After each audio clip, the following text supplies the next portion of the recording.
আসসালামু আলাইকুম। ঢাকা কলেজের পদার্থবিজ্ঞান বিভাগের চতুর্থ বর্ষের সুপ্রিয় শিক্ষার্থীরা, আজকের এই অনলাইন ক্লাসে আমি তোমাদের শুভেচ্ছা জানাচ্ছি। আমি মাসুম ইকবাল, সহযোগী অধ্যাপক, পদার্থবিজ্ঞান বিভাগ, ঢাকা কলেজ। আমি তোমাদের চতুর্থ বর্ষের কোয়ান্টাম মেকানিক্স 2 কোর্সটি পড়াচ্ছি। আমরা লাস্ট ক্লাসে অপারেটরের একটা প্রপার্টি প্রুফ করেছিলাম। আজকের ক্লাসে আমরা হার্মিশিয়ান অপারেটর এবং প্রজেকশন অপারেটরের জন্য দুইটা প্রুফ করব। তোমরা কোয়ান্টাম মেকানিক্সের শিকার্য অনুযায়ী জানো যে কোয়ান্টাম মেকানিক্সের অ্যাজাম্পশনস বলগুলো বলছে যে আমরা কোয়ান্টাম মেকানিক্সের যে কোনো মেজারমেন্টকে অপারেটর দ্বারা প্রকাশ করি। আর এই অপারেটরগুলা যখন স্টেট ভেক্টর বা কেট ভেক্টরের সামনে বসে অপারেট করে তখন সে একটা আইগেন মান দেয়। এই আইগেন মানের ভ্যালুটা হচ্ছে আমরা যেই জিনিসটা পরিমাপ করতে চাচ্ছি তার মান। মানে উদাহরণ হিসাবে বলা যেতে পারে যে আমরা যে কোনো একটা আইগেন স্টেট বা স্টেট ভেক্টরের সামনে যদি একটা এনার্জি অপারেটর বসাই, মানে এখানে স্টেট ভেক্টরটা একটা ফাংশন হিসেবে কাজ করছে। সো আমরা যদি এখানে একটা স্টেট ভেক্টর বসাই, স্টেট ভেক্টরের সামনে যদি একটা এনার্জি অপারেটর বসাই, তাহলে এটা আইগেন মান সমীকরণে আইগেন যে ভ্যালুটা দিবে সেই ভ্যালুটা হচ্ছে যে এনার্জি বা শক্তি আমরা মাপতে চাচ্ছি তার পরিমাণ। সো আমরা কোয়ান্টাম মেকানিক্সে সব পরিমাপের জন্যই হচ্ছে ডিফারেন্ট অপারেটর। সো এনার্জির জন্য একটা অপারেটর, মোমেন্টামের জন্য একটা অপারেটর। সো এরকম আমি যাই মাপতে চাই সেটা একটা অপারেটর দ্বারা প্রকাশিত হয়। তো এরকম Hermitian operator, projection operator, unitary operator সম্বন্ধে আমরা ইতিপূর্বে তোমাদের সাথে আলোচনা করেছি। তো চলো আজকের ক্লাসে আমরা হচ্ছে হার্মিশিয়ান অপারেটরের জন্য একটা প্রুফ করি। আমি স্ক্রিনে দিচ্ছি, তোমরা দেখো। আজকের এই ক্লাসে আমি প্রথম যে প্রুফটা করব সেটা হচ্ছে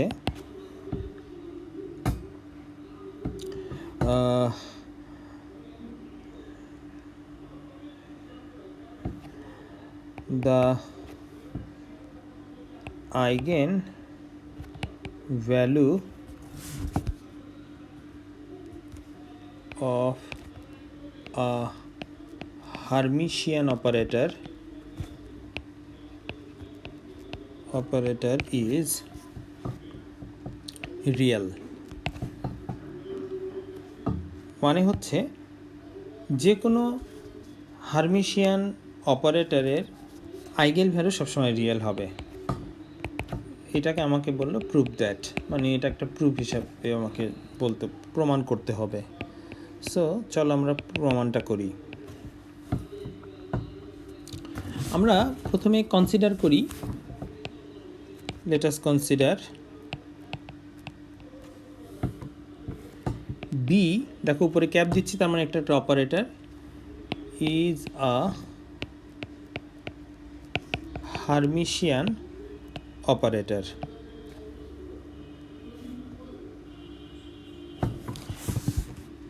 এখন এই অপারেটর নিশ্চয় একটা আইগেন ফাংশনের উপরে কাজ করবে,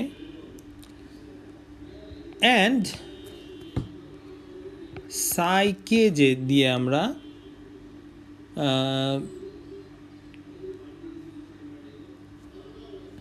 সাই কে একটা আইগেন ফাংশন হিসেবে, and Sai K is an eigen function, মানে আমরা যেটাকে বলি স্টেট ভেক্টর। এটাকে আমি কেট হিসাবেও কিন্তু রিপ্রেজেন্ট করতে পারি।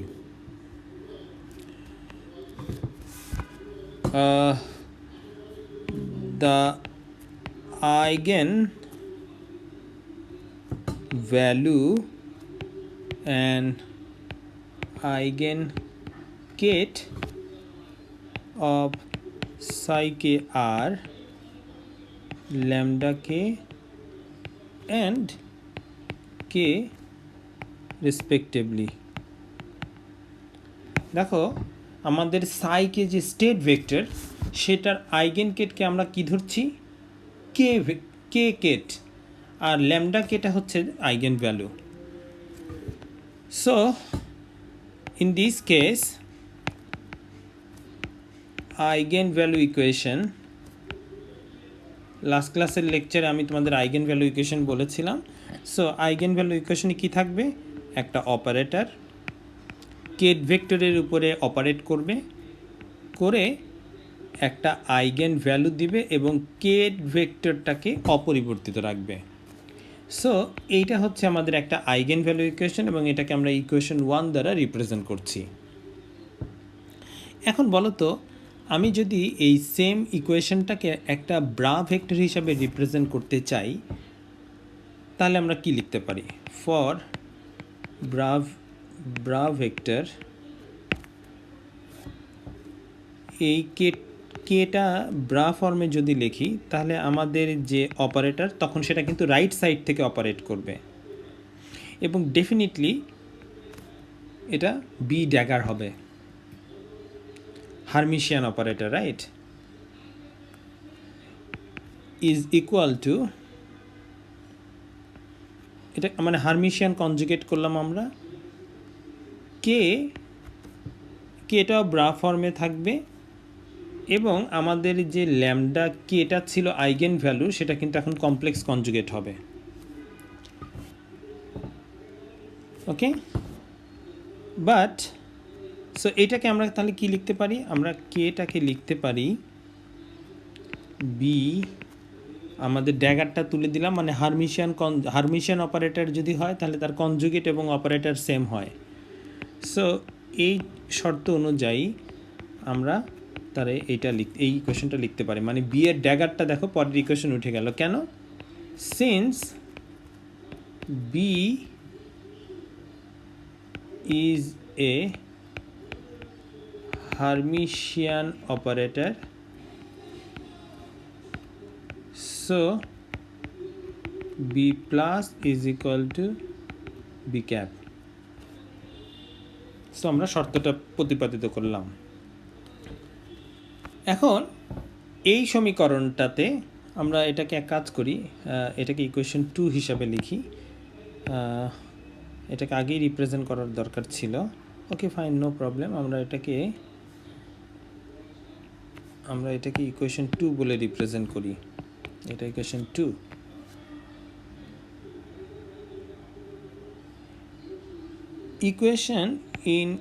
Equation 1 introducing a bra vector k, equation 1-এর বাম পক্ষ দেখো, ইকুয়েশন 1টা কী ছিল, এর বাম পাশ থেকে আমরা একটা ব্রা ভেক্টর যদি ইন্ট্রোডিউস করি তাহলে দেখো তো কী লেখা যায়, আমরা লিখতে পারি না k b k lambda k, so আমরা এই জিনিসটাকে দেখো লিখতে পারছি k lambda k star k is equal to k lambda k. আমরা আসলে ইকুয়েশন দেখো এই পার্টটার দিকে তোমরা যদি খেয়াল করো একটু উপরে, ইকুয়েশন 2 এর দিকে দেখো, সেম জিনিসটা কিন্তু আমরা এইখানেও পাচ্ছি। সো দেখো তাহলে আমরা ইকুয়েশন 2 ইউজ করলাম এখানে, সো আমি এখানে লিখে দিচ্ছি ইউজিং ইকুয়েশন 2। তাহলে আমরা lambda k star minus lambda কে, মানে আলটিমেটলি আমি যেটা করতে চাচ্ছি, আমি একটা লাইন বাড়াচ্ছি তাহলে একটু বুঝতে সুবিধা হবে। আসলে আমরা লেফট সাইডে নিয়ে আসলাম দুইটাকেই, so lambda k star minus lambda k, so এই ফর্মে লিখে আমি 0 লিখতে পারি, মানে হচ্ছে আমরা মাঝখানের যে lambda k star minus lambda k সেটাকে আমরা বাইরে নিয়ে আসতে পারি। সো এটাকে কে কেট কে ব্রা এবং কেট ফর্মে লিখলাম। সো এখান থেকে আমরা লিখতে পারি lambda k star minus lambda k equal to 0। কেন? Since k bracket can not be 0, এটা তো আর 0 হতে পারে না। সো দেয়ারপর আমরা লিখতে পারি lambda k star is equal to lambda k. তার মানে যে কোনো একটা আইগেন ভ্যালু তার কমপ্লেক্স কনজুগেট এবং আইগেন ভ্যালু ইকুয়াল, এটা তখনই সম্ভব হবে যদি সেটা রিয়েল হয়। মানে ব্যাপারটা হচ্ছে, দেখো আমরা যদি বলি 5i মাইনাস 3i, i মানে √(-1), এটার কমপ্লেক্স কনজুগেট করলে কিন্তু 5 + 3i হবে। কিন্তু শুধু 5 যদি একটা রিয়েল নাম্বার হয়, এটার কমপ্লেক্স কনজুগেট এবং রিয়েল নাম্বার কিন্তু সেমই হয়। সো এই এক্সপ্লানেশনে তাহলে কি আমি বলতে পারি না যে আমরা যেই কন্ডিশনটা এখানে কমপ্লেক্স কনজুগেট এবং ওটার ভ্যালু সেম হবে, এটা তখনই শুধুমাত্র সম্ভব যদি ল্যামডাকে রিয়েল হয়। So this is only possible when lambda k is real.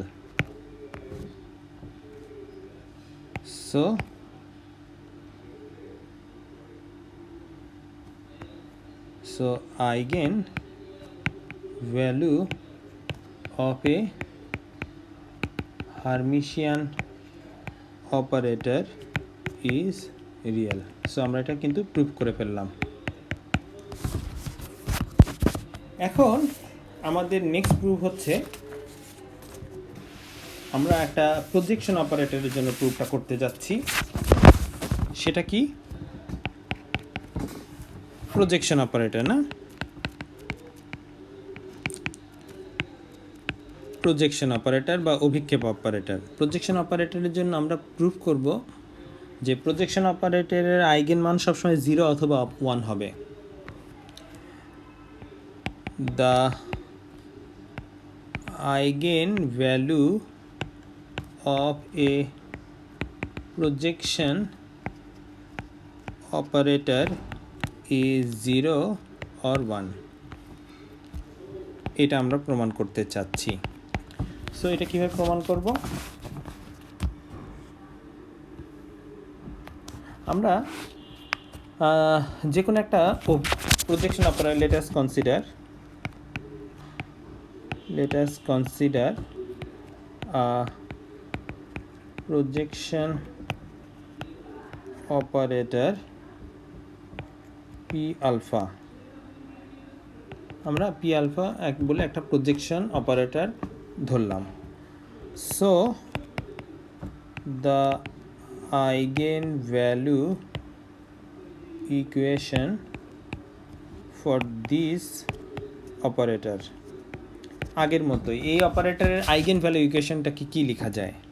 দেখো পি আলফা ক্যাপ আমরা সাইকে একটা স্টেট ভেক্টর হিসেবে ধরলাম, মানে এখানে কেট ভেক্টর ল্যামডা সাই। এখানে কি বলে নিলাম আমরা? Where lambda psi is a ket vector or state vector and lambda is the eigenvalue. তাহলে আমরা এখন এই প্রজেকশন অপারেটরের জন্য তাহলে এখন কি লিখতে পারি? যদি আমি অপারেটরটাকে স্কোয়ার করি, দেখো মানে আমি বাম পাশ থেকে আরেকটা অপারেটর আসলে প্রয়োগ করলাম, তাহলে আমার মানে বাম এবং ডান দুই পাশেই কিন্তু আমি একটা প্রজেকশন অপারেটর আবার অ্যাড করলাম। সেক্ষেত্রে কি দাঁড়াচ্ছে? Okay, taking another operator from left side থেকে আমরা আরেকটা অপারেটর যখন দিচ্ছি, তাহলে কি দাঁড়াচ্ছে? দেখো আমাদের প্রথম যে ইকুয়েশন 1, আমাদের ইকুয়েশন 1-এ যে ভ্যালুটা এখানে ছিল সেই ভ্যালুটা যদি আমরা এখানে ইউজ করি, তাহলে আমাদের এই মানটা দাঁড়াচ্ছে স্কোয়ার কেট আমি একটু বোঝার সুবিধার জন্য বলছি, আমাদের এইটাই কিন্তু এখানে এইটা শুধু ল্যামডাটা এক্সট্রা, তাই কি না? তাহলে আমরা সেক্ষেত্রে কি লিখতে পারি? আমাদের ভ্যালুটা হচ্ছে ল্যামডা, সো ল্যামডা দুইবার আসছে, so lambda square psi. Projection অপারেটরকে পি আলফা যে আমরা লিখলাম সেটা আসলে কি প্রকাশ করছে? দেখো, আলফা কেট আলফা ব্রা। তার মানে দেখো, পি আলফা আমি সাই স্টেট ভেক্টর একটা দিলাম, তাহলে আমি এটাকে লিখতে পারি আলফা সাই, ডান পাশ থেকে স্টেট ভেক্টর অ্যাপ্লাই করলাম। আচ্ছা, উপরের ইকুয়েশনটাকে 2 দিয়ে রিপ্রেজেন্ট করে রাখি। সো এখন আমি দেখো পি আলফা মানে আবার একটা বাম পক্ষ থেকে আরেকটা অপারেটর এখানে মানে লেফট সাইড থেকে অপারেট করাচ্ছি। সেক্ষেত্রে আলফা আরেকটা প্রজেকশন অপারেটর, আর আমাদের এই পার্টটা ছিল, আমি একটু ভেঙে দেখাচ্ছি, আলফা সাই। তোমাদের বোঝার সুবিধার জন্য আমি একটু বলছি, আমরা আসলে বাম পক্ষে এইখান থেকে দেখো একটা পি আলফা আসলে এখানে অ্যাড করেছি, যেটা করেছি আর কি আগের অপারেটর থেকে। এখন এই যে পি আলফা, এই পি আলফার মানটাই কিন্তু এখানে এইটা, খেয়াল করো, যেটা আমাদের উপরের ইকুয়েশন থেকে আসছে, একদম প্রথম যে ইকুয়েশন সেখান থেকে এটা কিন্তু আমরা পেয়েছি, বাম পক্ষ থেকে এটা অপারেট করা, আর আগের ইকুয়েশনে যা ছিল তাই থাকলো। সো আমরা এটাকে লিখতে পারি পি ক্যাপ আলফা সাই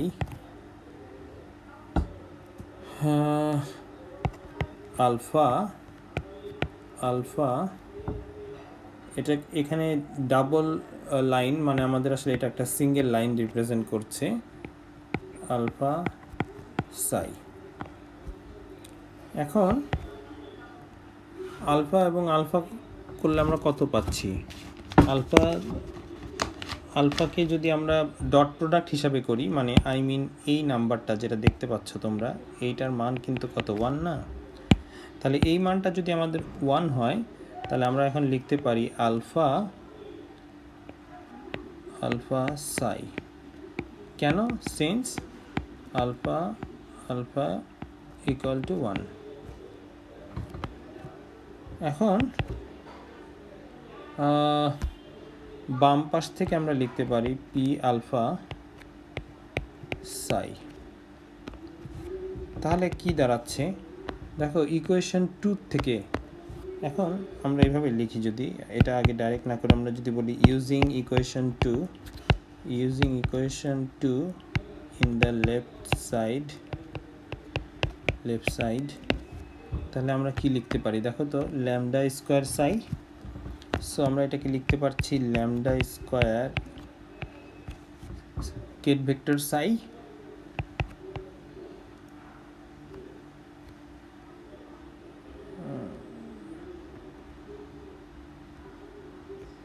ল্যামডা স্কোয়ার।